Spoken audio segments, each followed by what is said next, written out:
세상으로 우리가 나아가지 아니하고 이렇게 예배의 자리에서 마지막 순간까지 이렇게 주일 예배를 지키게 되어진 것 크신 은혜요 축복인 줄 믿습니다. 우리 사랑하는 각처에서 이렇게 영상으로 예배드리는 우리 성도님과 또 이 자리에서 함께 예배드리는 우리 모든 성도님들이 변함없이 어디에 있든지 간에 올 한 해도 주의 은혜 가운데 인도받은 것처럼 2021년도에도 주의 풍성한 은혜가 가정과 일터, 자녀들에게 풍성하게 부어지기를 소원하고 축원합니다. 그 좋은 생각이라고 하는 거기에 문선희 씨라고 하는 분이 이런 글을 하나 소개를 해주고 있습니다. 물론 문선희 씨가 이제 직접 썼습니다만은 제가 그냥 풀어서 이분의 쓴 내용을 제가 이렇게 전해드리려고 하는데요. 이분이 이제 나이가 어떻게 됐는지는 모르겠지만 유방암 진단을 받았다는 거예요. 그래서 이제 수술하기 위해서 병실에 그렇게 이제 입원을 하게 되어졌는데 그 병실에 누워가지고 창밖을 보니까 이렇게 이제 뭉게구름이 유유히 흘러가는데 왠지 자신도 모르게 슬픈 생각이 들고 눈물이 흐르더라는 거죠. 심한 상황은 아니라고 이야기를 하지만 유방암 진단을 받았다는 것 자체가 굉장히 충격적이고 그분의 이제 표현이라고 한다면 말 그대로 자신의 그 인생에 큰 그냥 폭풍이 그냥 몰려온 것처럼 그렇게 느껴졌다는 거예요.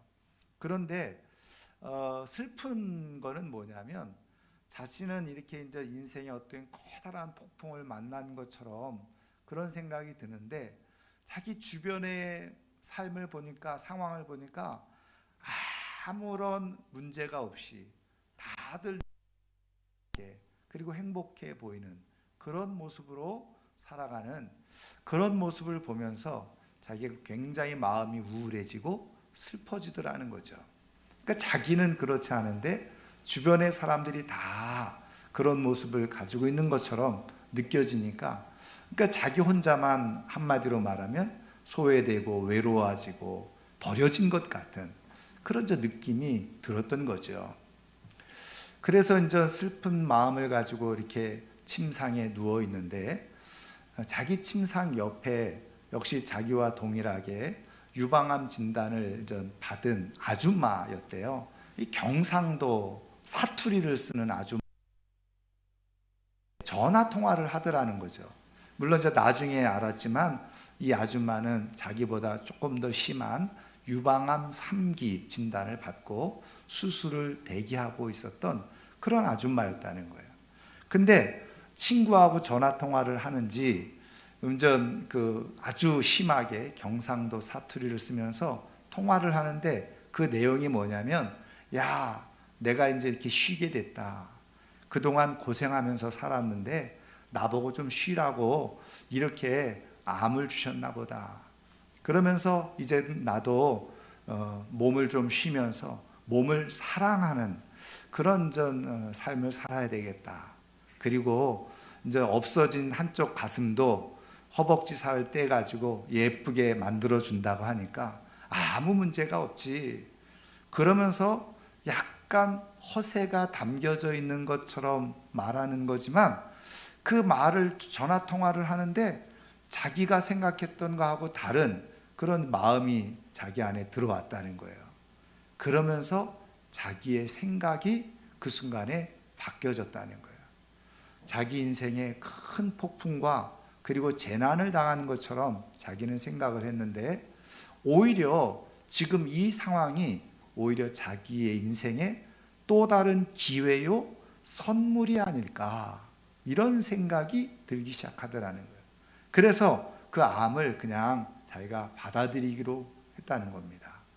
그리고선 수술을 잘 받고 몸을 치료하고 회복하는 단계 속에서 이제는 공원에 가서 아침에 산책을 하고 운동을 하고 맑은 공기를 이렇게 마시는데 너무너무 그 공기가 상쾌하고 기분이 좋고 마음이 너무너무 좋더라는 거예요. 아침 식사를 함께 가족들과 둘러 앉았는데 늘 사실은 삶을 살면서 그냥 가족들과 지지고 볶으면서 짜증난 그런 시간들이었는데, 너무 둘러 앉아 있는 가족들 식사 하나하나가 너무 소중하고 귀하게 느껴지더라는 거죠. 하늘을 봐도 그 하늘이 귀하고, 다른 사람들을 봐도 모든 사람들이 다 귀하고 소중하게 느껴지는데, 자기 마음이 그러면서 굉장히 행복해지는 그런 것을 경험하게 되어졌다는 거예요. 그러면서 그 글의 말미에 자기의 인생을 새롭게 살기 시작해서 자기는 오히려 암을 통해서 새로운 행복을 누리면서 살아가고 있노라고 그렇게 글을 쓰게 된 거예요. 여러분, 행복하게 살아가는 사람들에게 있어서 아주 중요한 결정적인 차이점들이 있습니다. 그것은 뭐냐면요, 불행하게 살아가는 사람들은 소중한 것을 소중하게 느끼지 못한다는 거예요. 그러나 행복하게 살아가는 사람들은 무엇이 소중한지를 발견하기 시작하고 그 소중한 것들을 귀하게 여기면서 삶을 살아가더라는 거죠. 저는 오늘 이 아침에 이렇게 함께 예배드리는 사랑하는 모든 성도님들은 정말 우리의 인생에 있어서 소중한 것이 무엇인지 정확하게 잘 분별을 하고 깨닫고, 그리고 그것을 소망하고 그것을 간직하고 살아감으로 인해서 불행한 사람이 아니라 진짜 행복한 사람으로 우리의 인생의 만족과 완성을 누리면서 살아가는 하나님의 사람들 되기를 소원하고 축원합니다. 그렇다고 한다면 이제 우리 인생에 있어서 정말 진짜 소중한 것이 무엇이냐, 우리의 인생을 완성하고 우리의 인생을 만족할 만한 가장 소중한 것이 무엇이냐는 거죠. 그것은 또 어떻게 우리가 얻고 깨달으면서 살아갈 수 있는지 오늘 우리에게 주신 말씀을 통해서 우리가 살펴보려고 하는데요. 오늘 우리가 읽은 말씀은 잘 알고 있는 것처럼 아브라함을 시작해서부터 이삭, 그 다음에 야곱, 그리고 족장으로서 마지막 요셉에 이르기까지 이제 애굽에서 이 요셉이 이제 죽게 되어지는 그런 과정 속에서 이제는 자손들에게요, 이제 자기가 이렇게 죽게 되어지는데 자기 유골, 해골이죠. 그것을 이제는 가나안 땅 하나님께서 너희들을 인도해 드릴 때에 내 해골을 꼭 가져가 달라 이렇게 부탁하는 유언의 말씀이 기록되어져 있는 것이 오늘 우리가 읽은 말씀의 내용입니다. 근데 여러분, 우리가 여기서 생각해 보아야 될 것이 뭐냐면, 지금 어쨌든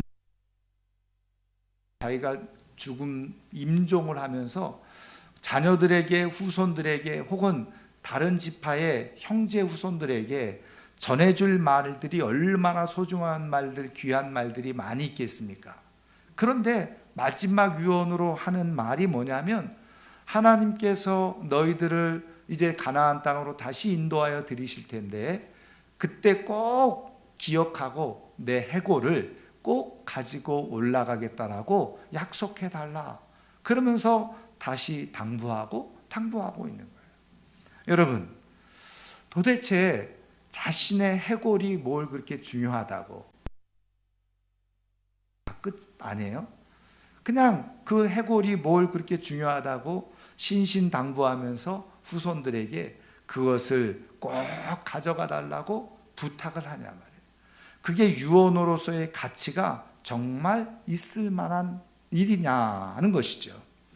여러분, 사실은 말이죠, 어떻게 보면은 이 유골, 다시 말하면 이 요셉의 해골, 그거는 아무것도 아닌 것일 수도 있어요.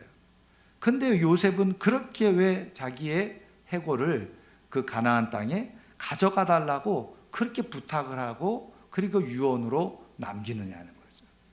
여러분, 여기서 얘기하고 있는 이 자기의 해골, 그 유골은 단순히 그냥 유골, 뼈 조각에 불과한 것이 아니라는 거예요. 여기에 굉장한 이 요셉의 마음이 담겨져 있다는 것을 알 수 있고요. 하나님께서는 이 요셉에게 이것을 말하도록, 유언하도록 하나님께서 이렇게 말씀하신 것에는 여기에 하나님께서 이것을 통해서 그 요셉의 후손들은 물론이거니와 이 말씀을 읽는 모든 하나님의 백성들이 꼭 기억하고 들어야 될 하나님의 뜻이 담겨져 있다는 것을 말씀해 주고 있는 거죠. 그렇다고 한다면 여러분, 요셉은 왜 그 해골을 달라고 그렇게 부탁을 하는 걸까요? 사실은요, 우리가 잘 아는 것처럼 요셉은 애굽의 총리였잖아요.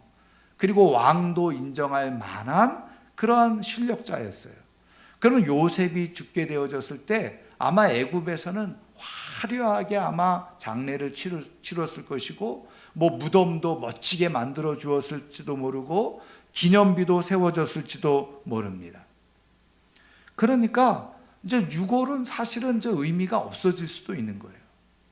그럼에도 불구하고 유골을 그렇게 가져가 달라, 그렇게 얘기하는 것은요, 무엇을 의미하고 있느냐?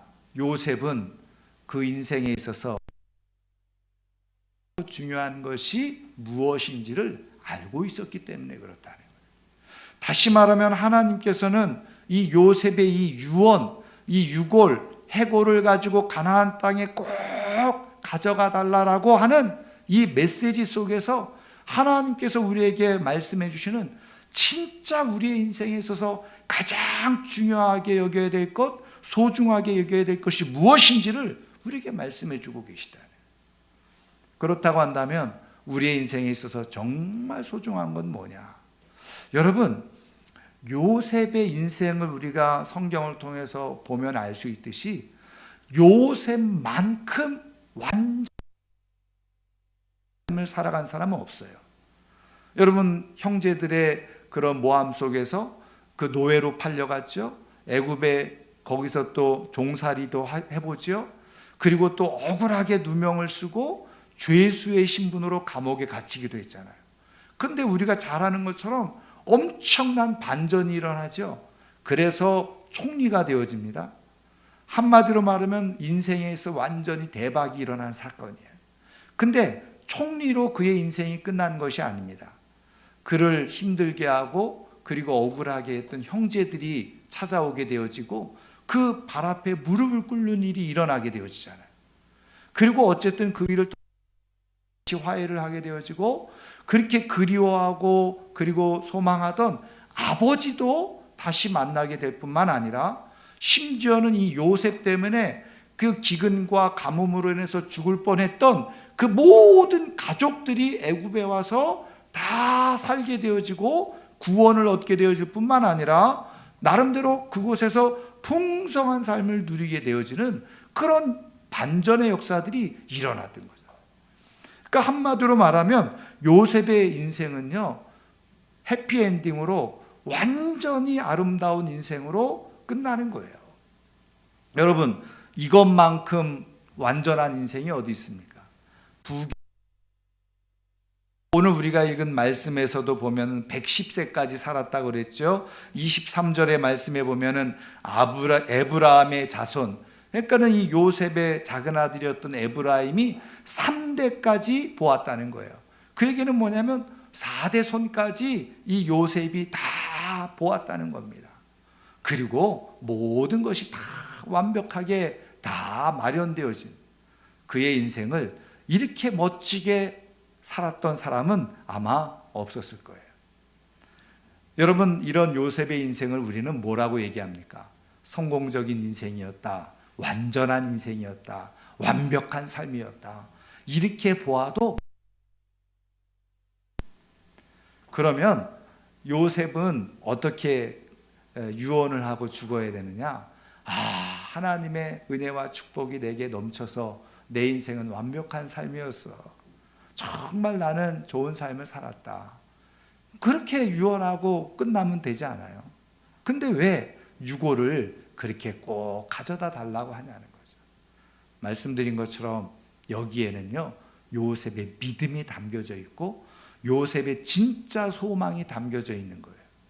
다시 말하면 요셉은 무엇을 그 인생에 가장 귀하게 여기고 소중하게 여겼는지를 발견하고 깨달을 수 있게 되어지고, 하나님은 가장 중요한 것이 무엇인지를 우리에게 깨우쳐 주시는데, 그것이 뭐냐? 우리가 이 땅에서 삶을 살아가는 동안에는 완전한 삶이 아니라는 거예요. 요셉은 애굽에서 우리가 흔히 세상적으로 말하는 대로 부귀영화 다 누리고 모든 가족들이 평안한 가운데 장수하고 말 그대로 칭송을 받으며 완벽한 삶, 완전한 삶을 살았어요. 그러면 우리는 그것이 성공적인 인생이라고 말하고 성공적인 삶을 살았다라고 우리는 평가할 수 있을지 몰라요. 그런데 요셉은 자신의 인생을 그렇게 생각하지 않았다는 거예요. 자신의 인생이 성공한 것이 아니라 그 삶 자체가 아직 끝나지 않는 삶이었다는 거예요. 완전하지 않는 삶이었다는 거예요. 다시 말하면 자기 인생은 여전히 미완성의 삶이라고 하는 것을 생각하고 있었다는 거예요. 그러면 자신의 인생은 어디에서 완전한 삶이 되어지느냐? 하나님이 약속해 주신 그 가나안 땅에 들어갈 때에만, 그때만이 자신의 인생은 비로소 완전한 인생이 되어진다는 것을 요셉은 알고 있었다. 애굽에서 아무리 화려하게 살고, 애굽에서 아무리 멋지게 살고, 애굽에서 아무리 성공적으로 사는 것처럼 보인다고 하더라도 하나님이 약속해 주신 조상들이 묻혀있는 그 땅에 들어가지 않고는 자신의 인생은 미완성의 인생이라는 것을 요셉은 생각하고 있었다. 요셉은 애굽에서 화려하게 멋지게 또 하나님 주신 사명을 따라서 다 완전하게 삶을 사는 것처럼 보였지만, 요셉은 자기 한곁에 여전히 완전하지 못한 삶이라는 것을 깨닫고 있었다는 거예요. 어디에 이르기 전까지는, 하나님의 나라에 이르기 전까지는, 하나님이 약속하신 땅에 들어가기 전까지는 자신의 인생은 완전한 삶이 아니라는 것을 요셉은 생각하고 있었다는 거예요. 요셉에 있어서 가장 소중하고 중요한 것은 뭐였는지 아세요? 애굽의 총리 자리도 아닙니다. 자손들이 3대까지 4대까지 살아가는 모습을 보는 것도 아니고 온갖 풍요와 부귀를 누리는 것이 그 인생의 소중한 것이 아니었어요. 요셉이 가장 소중하게 여겼던 것은 뭐냐? 바로 하나님의 나라였어요. 하나님의 약속이었고 바로 하나님의 땅이었던 거예요. 그것이 내게 이루어지지 않는 한은 내 인생은 완전한 인생이 아니라는 거예요. 여러분, 하나님은 오늘 이 말씀을 통해서 우리에게 이 시대에 동일하게 말씀해 주고 계세요. 우리가 이 땅에서 아무리 부귀영화를 누리고 완전한 세상 사람들이 말하는 것처럼 성공적인 인생을 사는 것처럼 보인다고 하더라도 이 땅에서의 우리의 인생은 완성되어지는 게 아니에요. 우리의 인생은 바로 하나님 나라에 들어갈 때 우리의 인생은 완전한 인생이 되어지고, 그리고 진짜 영적으로 성공적인 인생이 되어지는 줄 믿으시기를 주님의 이름으로 축원합니다. 그러니까 진짜 우리의 인생에 소중한 것은 뭐냐? 하나님께서 우리에게 약속하신 말을 다 성취하고 이루는 것이 진짜 우리의 인생에 가장 소중한 것이라는 거예요.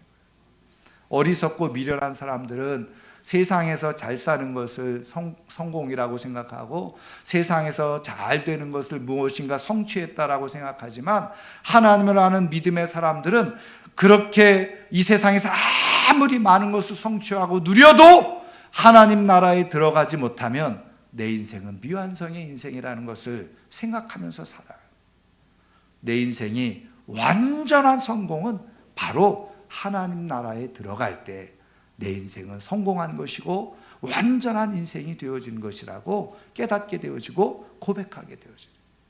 그러니까 정말 참된 믿음 가운데서, 그리고 하나님을 아는 신앙을 가지고 있는 사람들은 이 땅에서의 삶을 하나님 나라를 사모하면서 삶을 살아가요. 여러분, 이제는 2020년 한 해도 저물어 가고 있잖아요.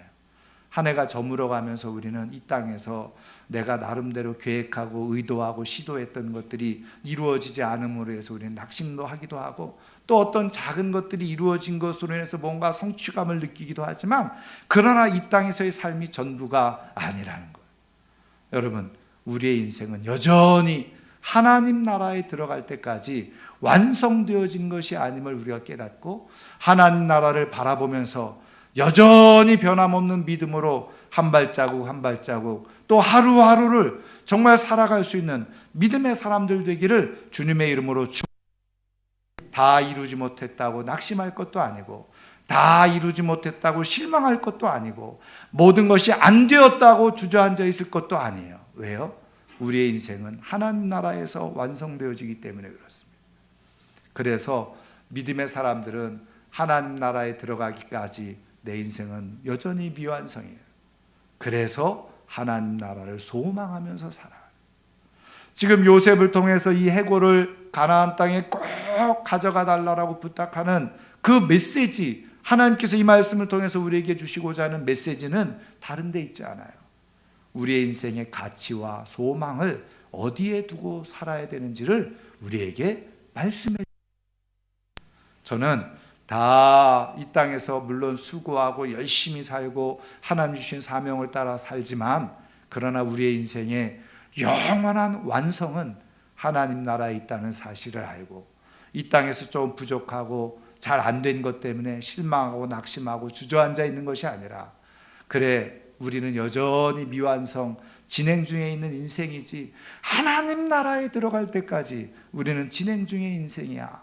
그러면서 포기하지 않고 낙심하지 아니하고 끝까지 믿음의 경주를 아름답게 할 수 있는 하나님의 사람들 되기를 주님의 이름으로 축원합니다.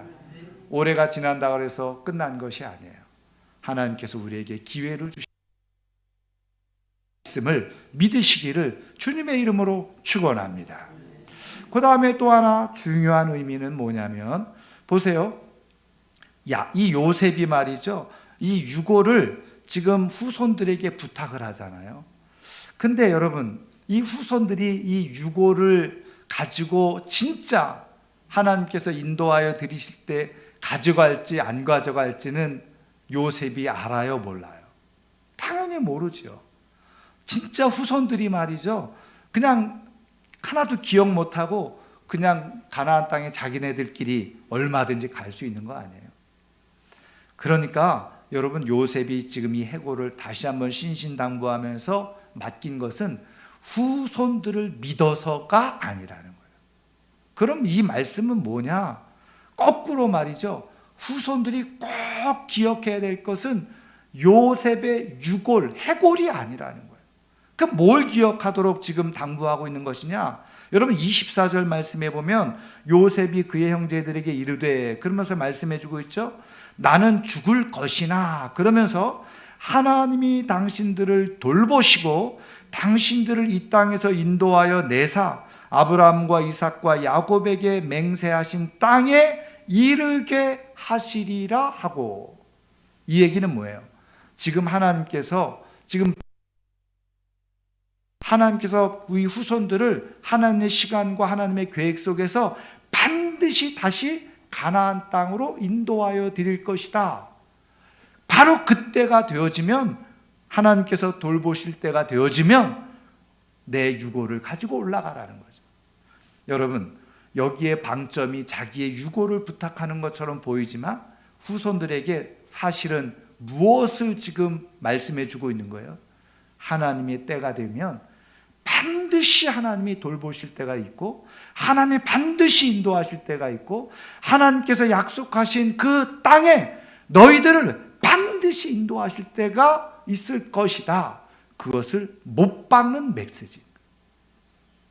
요셉은 비록 애굽 땅에서 자기가 그 인생이 그쳐지지만, 하나님은 그 후손들을 통해서 하나님의 시간과 계획 속에서 하나님이 뜻하시는 것을 반드시 이루실 것이라고 확신을 했을 뿐만 아니라 후손들에게 그것을 다시 한번 확인시키는 그런 고백을 하고 있는 거예요. 그런데 그럼 왜 유골 얘기를 했느냐, 해골 얘기를 했느냐? 여기에 이런 의미가 있는 거예요. 그 유골을 어쨌든 후손들이 이제 딱 모셔두고 있었지 않겠어요? 그리고 대대로 그 요셉이 부탁한 거를 후손들에게 얘기하지 않았겠어요? 그러면 그 유고를 볼 때마다 후손들은 무엇을 가져가야지 이렇게도 생각했겠지만 또 하나는 뭘 기억했을까요? 하나님이 우리를 돌보시고 인도하셔서 반드시 약속하신 우리의 가나안 땅으로 우리를 인도해 가실 거야. 무엇을 볼 때마다, 그 아버지의 유고를 볼 때마다, 할아버지의 유고를 볼 때마다 그 후손들이 생각했던 것은 바로 맞아, 우리를 반드시 이 애굽 땅에서 그 약속의 땅 가나안 땅으로 하나님이 인도하실 거라고 했지.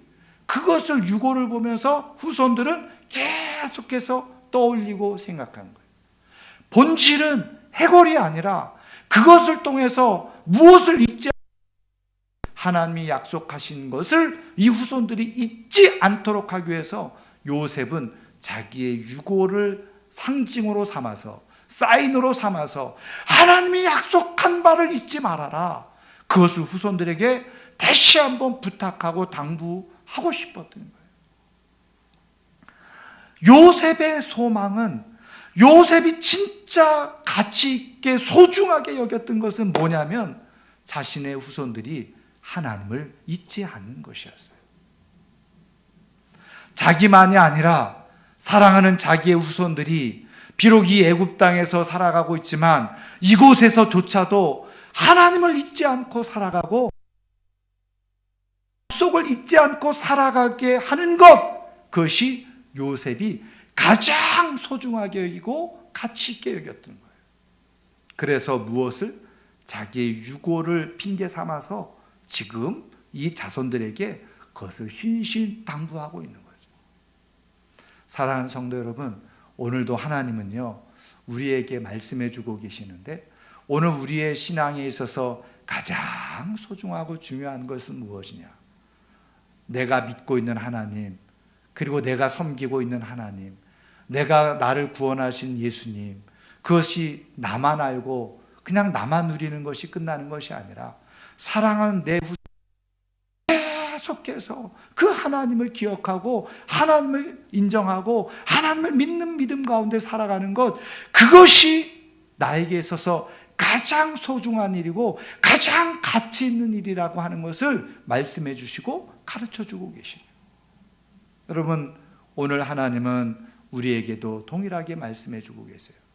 그래서 오늘도요 우리가 끝까지 바라보아야 될 해골, 유골 같은 것을 우리에게 보여주고 계시죠. 그것이 무엇일까요? 바로 예수 그리스도의 십자가인 거예요. 예수 그리스도의 십자가를 놓고서 그것을 늘 기억하라고, 그것을 늘 바라보라고. 왜요? 그래서 하나님께서 성취하시고 이루실 때가 있다. 요셉은요 자기의 인생을 하나님의 시간과 계획 속에서 다 이룰 거, 후손을 통해서 이룰 것을 기대하면서 지금 이 유언을 남기고 있는 거예요. 여러분, 지금 요셉은 이것을 통해서 또 하나 말씀하려고 하는 건 뭐냐면, 자기의 인생의 완성은요 자기 힘으로 되어지는 것이 아니라는 것을 또 말씀해 주고 있어요. 자기 인생의 완성은 오직 하나님의 시간과 하나님의 계획 속에서 완성되어진다는 것을 시인하고 인정하고 고백하고 있는 것이. 여러분, 오늘 하나님은 예수 그리스도를 통해서 우리의 구원을 이루셨어요. 우리는 그래서 예수 그리스도의 십자가를 바라볼 때마다, 맞아, 우리가 구원받은 사람으로서 하나님 나라에 들어가는 것이 우리의 인생의 축복이고 그리고 완성이지, 그것을 늘 생각해야 돼요. 그리고 그 십자가를 누구에게요? 후손들에게 전해주면서 십자가를 바라볼 때마다, 예수 그리스도를 바라볼 때마다 너희들을 통해서 약속하신 것들이 분명히 반드시 이루어질 것을 기억해라, 그러면서 전해주는 거예요. 예수 그리스도의 십자가는요 하나님의 시간과 하나님의 계획 속에서 우리 인생의 하나님의 뜻이 이루어지는 것을 상징적으로 보여주는 십자가예요. 예수 그리스도의 십자가를 우리가 간직할 뿐만 아니라 우리 후손들에게, 자녀들에게도 그대로 전수해 줌으로 말미암아서 예수 그리스도를 통해서 우리의 인생에 완성을 주시고 완전한 인생을 우리에게 허락해 주실 하나님을 기억하면서 살아가도록 하는 것, 그것이 우리의 인생을 정말 복되게 영광스럽게 살아가는 비밀이 되어진다는 거죠.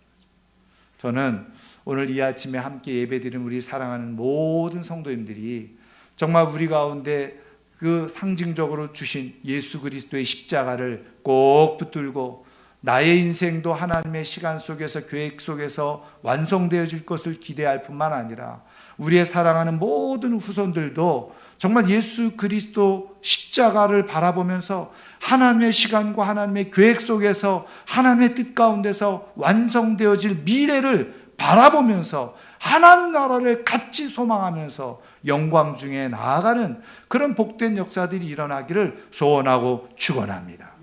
그럴 때 아름다운 가문의 역사가 일어나는, 아름다운 가정의 역사가 일어나고, 그것이 진짜 축복과 영광의 역사가 이루어지게 되어지는 거죠. 여러분, 우리 부모님들 늘 생각하는 것처럼 여러분 나만 잘 믿어가지고 천국 정말 귀한 일이죠. 근데 부모의 심정으로서 자녀들은 다 지옥에 간다. 그 얼마나 불편한데, 얼마나 가슴 아픈 일이에요. 그래서 진짜 살아계신 하나님의 은혜를 알고 그것을 깊이 마음속에 간직하고 있는 사람들은 자녀들을 향해서 예수 그리스도의 십자가의 도를 가르치면서, 그리고 그것을 꼭 기억하도록 신신당부하고 하나님께 위탁하고 모든 것을 맡기는, 그러는 가운데 인생에 있어서 진짜 소중한 것이 영생이고 영원인 것을 함께 기억하면서 살아가는 것, 그것이 참된 믿음의 사람들에게 주어지는 삶이었다는 거예요. 저는 오늘 우리가 믿고 있는 이 신앙, 그리고 하나님의 약속을 우리 후손들에게도 동일하게 증거가 되어져서 다 함께 그렇게 믿음으로 하나님 앞에 영광에 이르게 되어지는 복이 우리 가운데 있기를 소원하고 축원합니다. 다른 것은 다 없어도 예수 그리스도의 십자가가 있어야 된다. 예수 그리스도의 구원의 은혜가 있어야 된다. 그것을 신신당부할 수 있다고 한다면 그것은 진짜 복된 삶을 살아가는 거예요. 오늘 이 아침에 우리 사랑하는 모든 성도님들이 우리 가운데 구원의 은혜를 통해서 우리 가운데 인생을 완성시켜 주실 하나님을 기대하고 바라보는 가운데 온 가정과 가문이 복된 역사를 이루어가며 살아갈 수 있기를 소원하고 축원합니다. 이제 말씀을 마치려고 하는데요. 미국의 보스턴이라고 하는 도시에 가면, 저도 아직 가보지는 않았습니다만은 유명한 대학이 하나 있죠. 하버드 대학이 있습니다. 세계적으로 잘 알려진 세계적인 대학 아닙니까? 거기에 많은 노벨상 수상자들도 배출을 하는 그런 세계 최고의 대학 중에 하나죠. 근데 이 하버드 대학을 세운 사람이 누구냐면 존 하버드입니다. 그거는 설립자 이름을 그대로 따서 학교 이름을 만든 거죠. 1636년에 이 존 하버드 목사님이거든요. 이 존 하버드 목사님이 28살의 나이에 학교를 설립한 거예요. 근데 그 학교를 설립할 때 그가 가지고 있는 돈은 단돈 700파운드밖에 없었어요. 책 300권으로 학교를 세운 거예요. 근데 학교를 세우면서 지금도 그 하버드 대학 정문에 가면 이 하버드의 그 설립 이념, 왜 이 학교를 세웠는지를 그 설명해 주는 문구가 기록되어져 있다고 하는데, 거기에 이렇게 문구가 적혀져 있다는 거예요. 학문을 발전시켜 이것을 자자손손 전해주며 장차 교회가 학문을 배우지 못한 목회자에게 맡겨지는 일이 없도록 해야 한다. 그러니까는 학문을 배우지 못한 목회자에게 교회가 맡겨지는 일이 없도록 하기 위해서, 그러니까 사실은 이 하버드 대학을 처음 설립할 때 목적은 뭐냐면 목회자들을 학문적으로 잘 양성하고 훈련하기 위해서였다. 그런데 더 중요한 내용은 뭐냐면 말씀드린 것처럼 학문을 발전시켜 이것을 자자손손 영원히 전해주는 거예요. 그것이 이 존 하버드 목사님이 학교를 세운 이념이었다는 거예요. 뜻이었다는 거예요. 학문을 발전시켜서 자자손손 영원히 전해주는 거예요. 존 하버드 목사님이 이 학교를 세울 때 이 학교가 지금 300년, 400년 가까이 돼서 이렇게 세계적인 명문대학이 될 것이라고 생각했을까요? 아마 그렇게 생각하지 못했을지도 몰라요. 그런데 존 하버드 목사님은 하나님께서 자기에게 주신 소명을 따라서, 사명을 따라서 자기의 모든 물질과 그리고 헌신을 통해서 학교를 세웠어요. 그리고 존 하버드 목사님은 이 학교를 세우고 1년 후에 사실은 하나님의 부르심을 받습니다. 그러니까 그 학교도 사실은 1년 정도밖에는 운영을 하지 못하는 거예요. 근데 지금 이름이 그대로 하버드 대학. 1년밖에 그 학교를 섬기지 못했음에도 불구하고 그 학교는 하버드 대학으로 여전히 지금 기억되어지고 있잖아요. 여러분, 나중에 어떻게 될지 몰랐을 거예요. 그러나 존 하버드 목사님은 지금 내가 가지고 있는 신앙과 믿음을 어떻게 후손들에게 전해줄 수 있을까?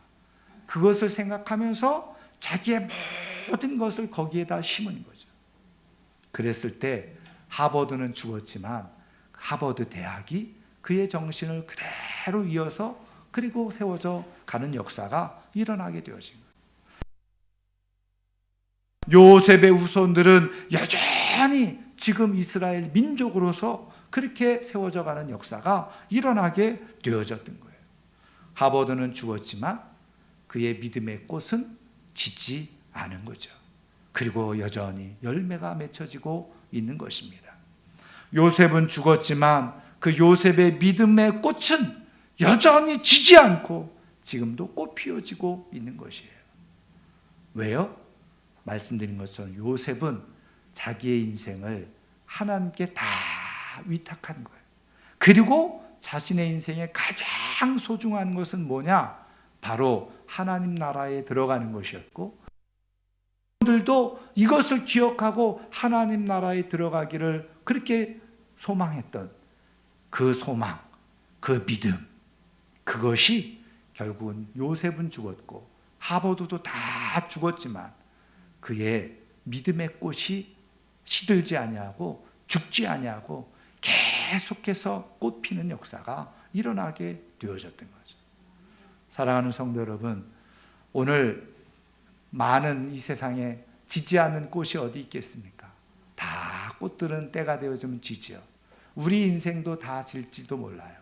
그러나 우리의 인생 지지 않는 꽃이 되는 비결이 있다고 한다면 내가 하나님 나라를 소망하면서 뿐만 아니라 내 후손들도 같은 믿음으로 살아가는 그런 은혜가 있게 되어질 때 우리의 인생은 하나님 앞에서 지지 않는 꽃으로 살아남게 되어지는 역사가 있게 되어지는 줄 믿습니다.